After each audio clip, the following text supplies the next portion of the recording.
wrong about Amanda the entire time? Is she a good person unlike what we believe? Apparently 86% of you believe that she's evil, which is understandable after what she did to Wooly. But what if it's not the case? What if she's a good person and not the other way around? Now humor me on this theory, okay? Ever since I posed my theory that Amanda was the one controlling everything from the beginning, but the possibility of her being good was out of question. I mean, there's no way that's possible until one of you guys commented with a theory that suggested that Amanda is being controlled by another evil entity. And at first,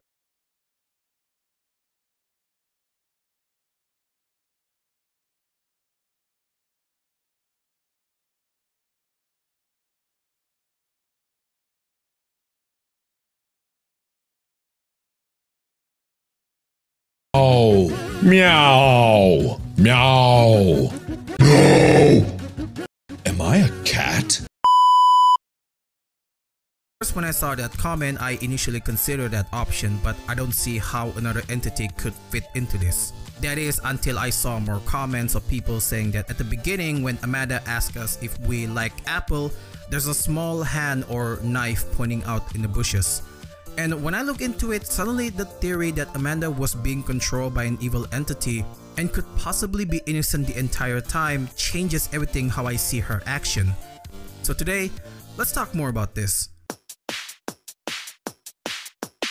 When you start episode 1, Amanda asks us if we like apple, and here is where we get to see that weird hand just one frame. When the game did a close-up on Amanda. When Wooly said that he's allergic to apple, Amanda shows genuine concern towards him and even reassure him that it'll be fine. I'm allergic to apples. That's okay.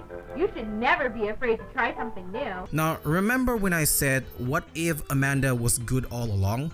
Well, then it makes sense here that she'll get a bit annoyed if you messed up since there is something that is watching her. So the idea of her being controlled by an evil entity is not far-fetched. Now with the theory of her being controlled by something else, then it makes sense why she's getting angrier and annoyed every time you messed up because she's afraid of what the entity would do to her. But Amanda didn't give up. In 2 tapes, Amanda tries to warn the player.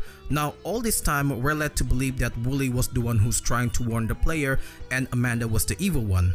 Well, if we go by with this theory that we're discussing now, the idea of Amanda warning the player to turn off the TV is not out of the question. She could send that message, turn off the TV, for the player, warning them to not proceed on.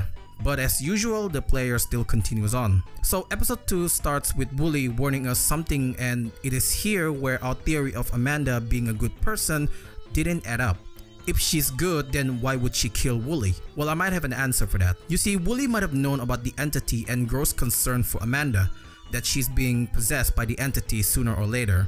So before anything could happen to the player, Wooly decided to warn us about it, but the entity catch on to it and stopped him before he could finish. Now it is also worth noting here that Amanda at this point could already be possessed by the entity, but not entirely, because she still tried to save the player by closing the TV. This is what you're seeing when the TV suddenly blacks out for a moment, but the entity is too powerful and managed to repel that action, and this is where I believe Amanda was fully taken over by the entity.